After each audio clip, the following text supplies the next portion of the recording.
What's good, everybody? What's good, everybody? It's your boy TBT, aka the Brainless Trader, and we back with another one. Your boy's in the office right now, but I'm here early so that I can go ahead and record this video for y'all. I got a request on Twitter from @G718, my boy Gershwin, asking me to look at how I would backtest ICT Concepts in a new market, specifically looking at the YouTube model that ICT's come up with, right? So essentially that's what we're going to do today. We're going to look at GJ, and I'm going to just go over how I would do it. This is maybe not how you would do it, but this is just me talking about how I would normally do it, right? So I got these 6 steps right here for you on the screen that I've thought of, I guess, just kind of trying to narrow it down to like some easy ways to look at it, right? Like a 6-step process to look at it. I wanted to make it 5, but I couldn't. So first, focusing on just 1 to 2 pairs, like literally just focus on really just 1 pair at a time. Like with overall, like if you're going to backtest, like you focus on 1 to 2 pairs, because after you backtest the first one, you want to compare it with the second one, right? And this is something that you're going to want to do moving forward as a trading model. Like master 1 or 2 pairs, work those 2 pairs for a whole year. How they act, see how they work. You be demoing those 2 pairs, really become a master in those 2 pairs, so that when you go live, you know the ins and outs of those 2 pairs, and you can minimize the amount of risk you're taking in another pair, right? Because you know the pairs that you like to trade, right? So for me, those were GU and EU, because that's what ICT basically teaches in the private mentorship for the most part, at least last year. So, but today we're going to look at GJ. Number 2, understand which PD arrays show up the most in each of the pairs that you're looking at. So today we're specifically looking at FVGs, fair value gaps or imbalances, right? We can look at breakers. I don't know if we're going to look at, we'll see if there's any that show up in GJ, which I'm sure there are. We're looking at market structure breaks, which involve the breakers, and we're looking at order blocks. So that fair value order block model from ICT's YouTube, right? So that's essentially what we're going to look at today. So we're going to go ahead and hop in. So, let me finish talking about the rest of them. Number 3, starting from the higher time frame to the lower time frame. Big. Just understanding all the PD arrays you're looking for on all the time frames. Understanding which time frame is the best time frame for the PD arrays that you are looking for the pair that you're looking for. Focus on the months that ICT says are the best months for his trading, right? We're talking about February through June. We're talking about September through basically before Thanksgiving, right? We'll talk about a little bit why January, December, and July and August are a little bit off and don't provide as much fluid trading. And then you want to ensure that you're annotating your charts. You use whatever kind of annotations that you want, and once we click over to the other screen, I'll show you what I've done. And then afterwards, like I said in the beginning, you want to compare the 2. So look at which pairs look the best to you as far as what you would want to trade, comparing the 2 that you have kind of back tested for however long, and then you just want to, as you begin to demo, you want to begin to look for those signatures, right, that you have identified are the best signatures for that specific market, right? So without further ado, I'm gonna go ahead and push y'all over to the trading page. I don't know what music is playing right now, we'll see, but so this is Trading Hub for the Money Gang, Brainless Trading Money Gang, and this is where we'll be at whenever I trade live. This is what it'll look like. You know what I'm saying? So that's where we at. All right, we got this smooth hip hop on. Okay, I like that. All right, so let's go ahead and get into it. All right. So when you're backtesting, right? When you first start, I talked about higher time frame and lower time frame. You want to be looking to see if the PD arrays you're looking for, order blocks, fair value gaps, are apparent on the higher time frames, right? So immediately, we're just here with a few months of data here from this past April to now. You see, you've got imbalances, you've got order blocks. The highest up close candle would be this one. So order block across from a fair value gap. Now you would want to see, is price trading back into them? Now you've got a fair value gap here, price trades back into this, continues to move down, right? You're seeing that they're kind of there. Fair value gaps, order blocks, they're there. Now, but you want to see, how does price react in those fair value gaps, order blocks, right? You want to understand what exactly is going on within those. But to understand that, you're going to have to go down, to the lower time frames. So number one we said was focusing on 1 to 3 pairs. We chose GJ. That's what we're looking at today. Now, looking at all the PD arrays, after we've gone from the higher time frame, you want to just break it down one at a time. I would typically go daily, 4 hour, 1 hour, 15 minute, right? That's really what you would want to check. 4 hour, 1 hour, 15 minute, to see how does price look within those areas, right? So if we're just looking at this area right here, we want to see, okay, if we just pick a random area, let's look at ICT's YouTube model. He wants us to get activated once there is a liquidity run. So what is this? Here's a liquidity run, here's liquidity, right? Now, as price, essentially after the liquidity run, you want to look for, okay, is price going to respond to the PD arrays that I've chosen? So I'm looking at fair value gaps and fair value gaps and order blocks. So after a liquidity run, looking at the highest up close candles or the highest 2 up close candles or consecutive up close candles, 2 or 3, could be 4, just depending, right? Let's look at the highest up close candle here. Boom. You get an order block and you have a very small fair value gap on the 4 hour. And you get price essentially on this 4 hour block trading up into that order block and then immediately running off. So now you're like, okay, this is an area where I want to see what happened, right? You're just backtesting, you're just looking back in history to see what has happened before so that you can possibly duplicate it moving forward, right? So I'm going to go ahead and go down to the 1 hour. On the 1 hour, what do we see? Scrolling back to where we were at. Now, same area. We have the liquidity. We'll be able to see a little bit closer what happened on this side. We had the liquidity run. Essentially, we then had price form in order block, 2 consecutive up close candles, right? These 2. Then boom. What does price do? Right over here, look at the crosshairs. Price trades right back up into that order block. These 2 consecutive candles. Not only that, but there's a fair value gap right here.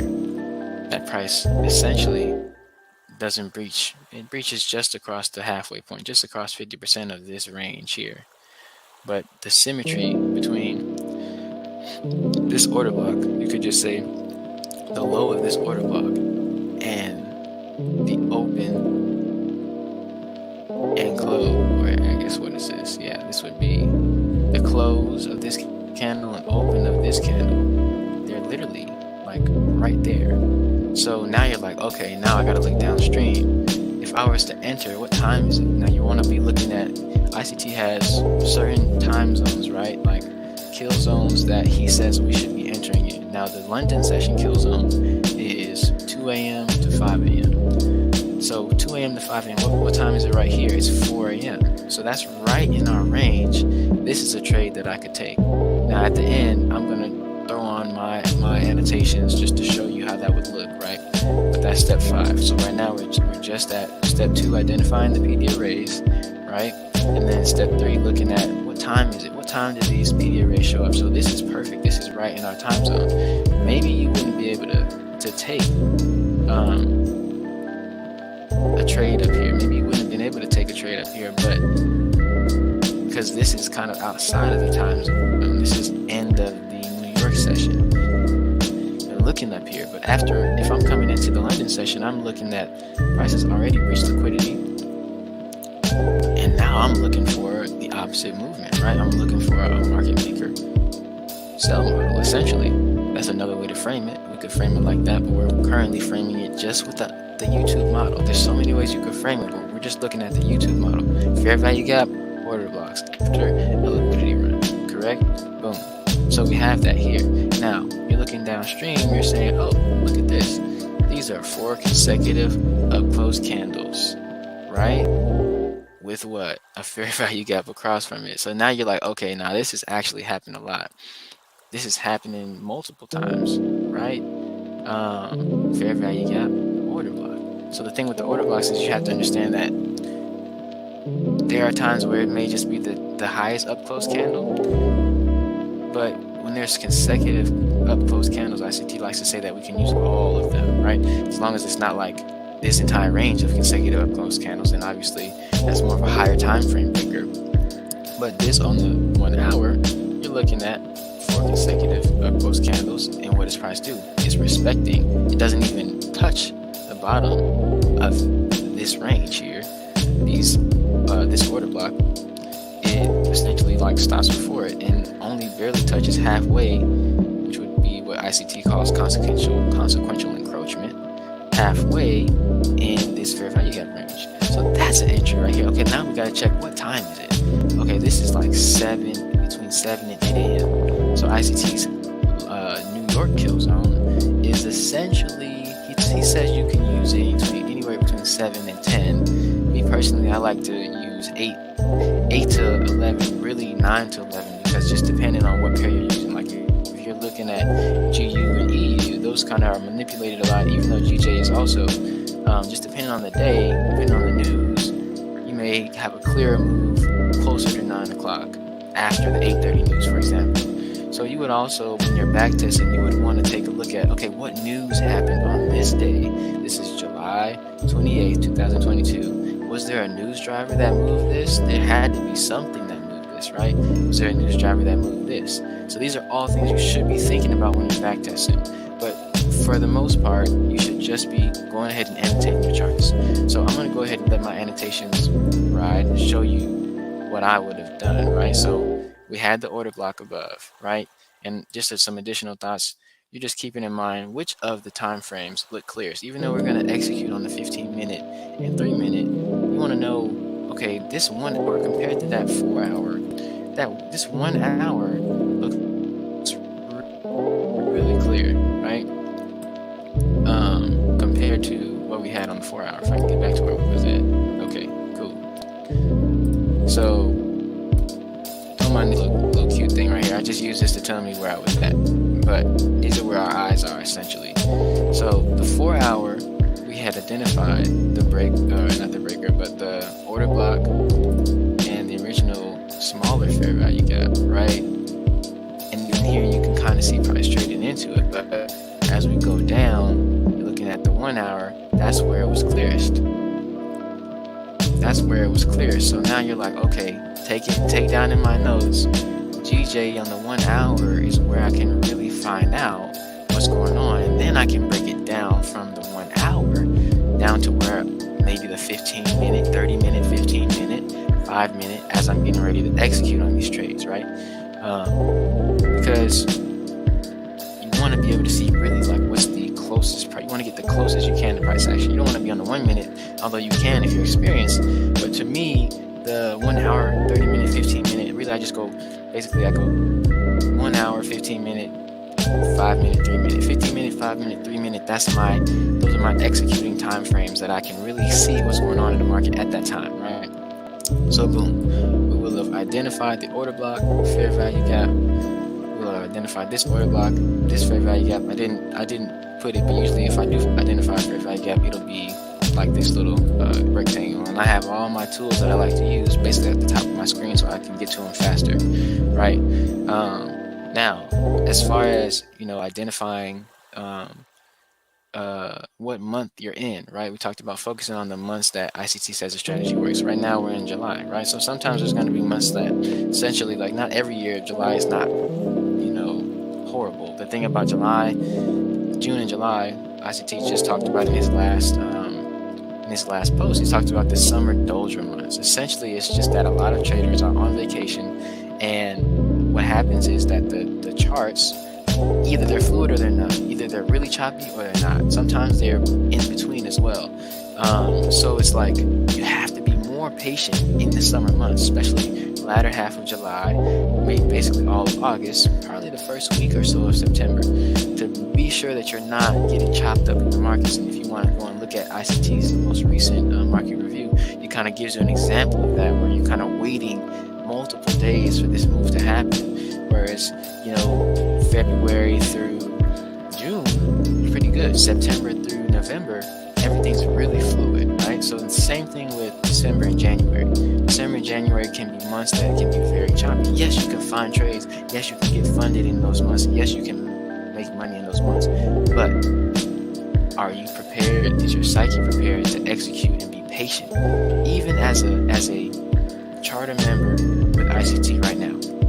Somebody tweeted yesterday, it don't matter if you're a charter member. That doesn't mean you know what you're talking about, right? Like, even though I'm a charter member, I still mess up, because the greed, the things that affect us as humans, they affect us no matter what status you're at. It just takes enough time for you to learn and get burned by those things for you to say, you know what, I'm not going to allow my greed, I'm not going to allow my impulsiveness to control me making a career, making life out of me trading and executing in the market the right way, right? So you just be mindful of what months you're in and take that note down. Yes, we're in July. This looks nice, but I need to be mindful that in some of these months there are more choppy price action than others, right? So then, boom. Now we're looking. Okay, we've gone through the hour, right? Now let's look at the 30-minute. Let's look at the 30-minute. Let's see what the 30-minute kind of gives us. And what we're going to see is essentially why I put that here, but the areas I used as areas that you execute in, right? Optimal entry points that you could enter in, right? Essentially, with ICT's YouTube model, he asked us to look at entering in the first fair value gap that appears and make our stops above the second. So if we're on the 30-minute right here, let's just look at this range right here. This would have been a New York session entry, right here actually. This would have been a New York session entry. ICT talks about entering once price respects the order block fair value gap zone. You can enter in the first fair value gap, but you got to put your stops most likely above the second. So you have to take notes and copy this. Take a picture of this, put it in your notes, and say, this is what it looks like for me to get into a sell side trade. This is what it would look like, right? And even looking at the change in market structure, if you're looking at a possible breaker, you would be looking at this little area right here. Now this is a high, low, higher high. Now the fact that this wick is so high makes me want to abandon it, but these two down closed candles would be a breaker. And if you're going to look at them, you can look at them basically using the bodies, or you can use the wicks, but here we can use the body because it kind of still gives us what we want. There you've got another confluence. You've got price. The change in market structure is essentially when price trades number one, and what it does is trades past liquidity, right? Which is what we have here. Tabulated by my finish line, we trade past the finish line, which is buy side liquidity, right? Here and here. Now, you want a breaker, you want price to trade back across the breaker with impulsive action, right? Which is what we have here with this fair value gap that has been established. Trade back past the breaker with impulsive action and respect that breaker and continue to the downside, or continue to whatever side that price is going to. So this is essentially a change in market structure. This is what it would look like, and this is how you should look for it. You can look for it on any time frame, but you want a breaker, a true breaker, which this is kind of like a finesse breaker, just to show you an example. But you would want a high, a low with these two down closed candles, and then a higher high, which would give you that breaker, right? And the opposite way, you would want, if you're going to look for a market structure break that's going to go, dang, can we get out of here, bro? About my way, dog. You would want to look for let's go down to the 15 now. That's what it looks like. I got it on. You would want to look for a low, a high, and a lower low, right? So right here, we have it tabulated. Let's zoom back out. So first you need a purge of liquidity, right? So looking to the left, what do we have? Two finish lines. Price essentially has ran out sell side liquidity on this side. closer, you can see, okay, if you're back testing, you're like, okay, I see that price turn around here. I want to see what happened. Well, essentially what happened, you have a low, a high, a lower low, the highest up close candle. You could do highest, you could do the two consecutive up close candles, but with breakers, you want to just use probably the highest or the lowest one, because that's where price will reach back into, right? And so essentially you have price trading past that breaker with impulsive price action, and then coming back in and touching it really briefly. Honestly, usually you would want to see a little bit more. I could give you an example in GU from July where you saw a lot more price action in the breaker, but this is the same kind of concept. And then you're looking at your consequential encroachment, which is the 50% marker of this range, right? Halfway through this range, price basically doesn't pass halfway or close past halfway, and then it's off to the races, right? And that's an example of a market structure break. So all these things that you're finding in price, you just want to take notes and tabulate them on your chart. I usually go to this here and I just like go wild with how, whatever, identifying whatever symbol I want to use. I use my flags for buy side, sell side liquidity. I use my arrows to tell me where I would have got in. I use my, actual marking up stuff to actually tell me, what type of PD array I'm looking at. Those are all things you want to be using. You want to be annotating your chart actively. And what you want to do is not only just do it for one instance in the market, like you want to go back through this whole process, go back to the daily, the whatever other time frames, 4 hour, 1 hour, then 30 minutes, 15. For other areas on the chart where you see prices taking a turn, or where you see there's some really strong price action, break those down and then see what really happened. This is how you're able to see what happens in a specific market. Not only that, but then you're able to say, okay, if this is happening in this market, this is what I need to be looking for. So now here's the last thing I want to show you. What we have here essentially, price it. Well, I guess let's go back. Let's go recap the entire thing.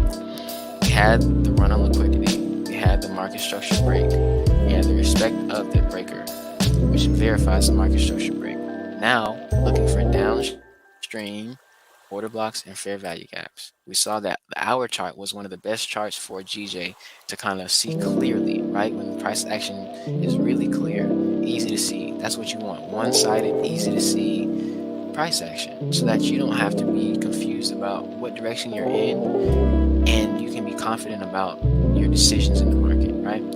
But I want to show you the power of fair value gaps.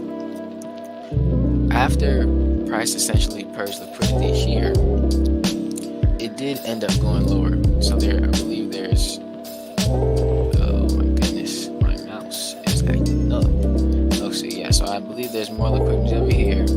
So, but after it purged this liquidity, you can see that there's, I guess right before it did, there's a large fair value gap right here on the 30 minute. And this is why you have to go down each time frame, because you might not see this on one time frame versus another, which is why you want to have your several time frames. I'm not saying go 4, 3, 2, 1, but I'm saying daily, 4 hour, 1 hour, 30 minute, 15 minute for backtesting purposes, to see just in one range what is going on, right?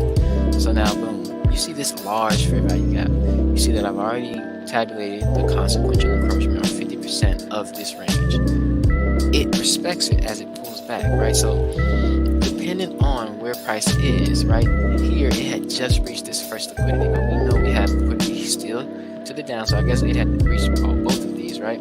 But you still have liquidity, sell-side liquidity over here, and you know that if price respects this large fair value gap area, you're going to continue to look for trades to the sell side until that overall liquidity is breached and you see a true market structure break, right? So boom, 50% of this range, price respects it and it runs off, literally just runs off. So there are going to be times where you're really not going to be able to see a true entry, right? This is unless you entered somewhere up here at the fair value gap, understanding what you were looking at, that price is not going to breach this 50% consequential encroachment area. Like this, I guess this is what I was saying by this arrow, is that this is a fair value gap entry versus a fair value gap plus order block entry, right? Like this is an area you might miss this trade. But as you look across, you'll see that price over time just continues to respect this area, this same 30-minute fair value gap. It's okay if you miss this trade. You should have probably already caught 1 or 2 trades up here. It's okay if you miss this trade, because by the time it gets down here, you're going to be in treacherous land. You don't probably want to take no trades here, even though I can see myself taking a trade here thinking, okay, we're about to go ahead and get sell-side liquidity. It waited a while before making the market structure break, and you could have been taking trades to the upside. But this is what you need to know, is that as you begin to approach this large range here, you need to be mindful. Like, you want to be careful about taking trades against large fair value gaps, unless price literally does complete rebalancing, meaning that as soon as it's gapped down or whatever, as soon as it's gone down pretty quickly, it's covering that range and not leaving this open. Like, unless that's going on, you want to be mindful, right? Because you don't want to take an entry here until, like, if we're looking at this range that was rebalanced completely, price has gone down and then completely covered this area that it had gone down in. There's a nice fair value gap here. This would be the area for entry, and then again you've got order block, fair value gap. This would be the area again if you were trying to enter there, right? But as you approach this fair value gap again, that's why you leave your fair value gaps open. ICT says that PD arrays last about 30 to 60 days depending, and sometimes longer. But as you can see, this fair value gap has been respected all the way from July, I think it was July 28th, was this, July 28th. Every time price got up in this range, it rejected it. It rejected it to the point where it didn't even truly get into the range, and then that's where we're at now, right?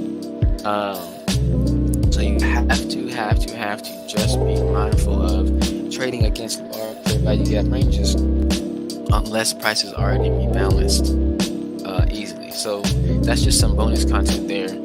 It's something that I kind of realized that I was doing personally, that I would be in trades like this where I'm thinking, okay, price is going to go and get that's a large range here that you have to really respect and see that, okay, price may get up in this range and run off like it does. So you can use that to your advantage and say, if it does run off, I can enter into trades having that confidence that this is going to sustain me at some sort of resistance level.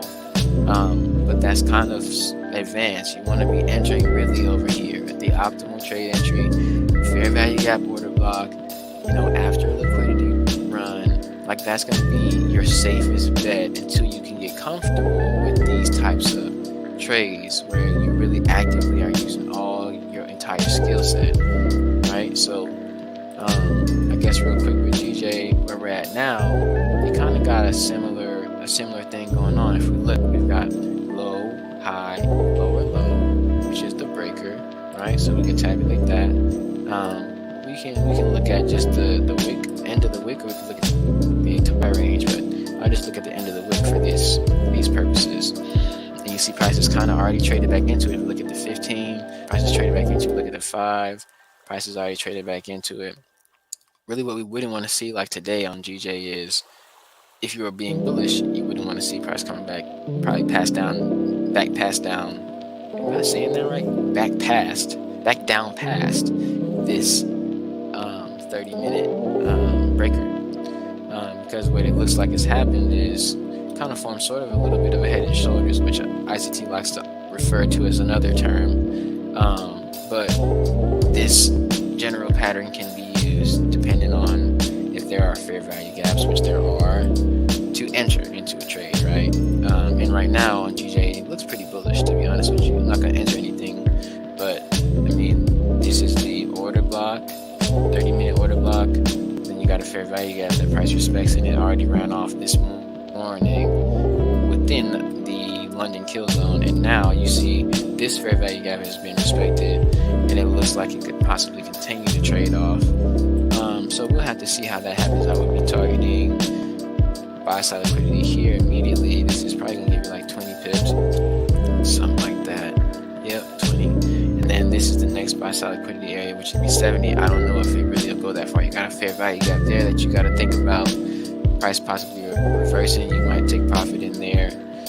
Or if it actually does get to these relative equal highs, you probably don't think it'll go further than this, because this is a pretty large fair value gap. And I don't even know if this would happen in the day. This is 137 pips. GJ can do it, we know that, but we have to see. So yeah, I'll leave it at that. Hopefully this was helpful. The thing that you would do now after you've kind of back tested multiple areas like this, it's like not just this range, but just like going back and having a larger view. Like, you want to be looking at every market structure shift, right? And you want to be looking at, essentially, you want to be looking at every liquidity run, or almost liquidity run. Like when price comes up here and doesn't actually run past liquidity, okay, what happened? Did it pull into a fair value gap here? Like, is that what happened? Okay, we're on a 2 hour. Oh, boom, there is a fair value gap there. Oh, interesting. So you just take notes, you know what I'm saying? Because then you're seeing that price then decides that it wants to go to the downside. What does it pull into? A fair value gap. So these things, they just repeat like over and over. And when I'll make another video aside from the back testing, right? Once you really back test it, and what I've done in the past is I would just go a whole month.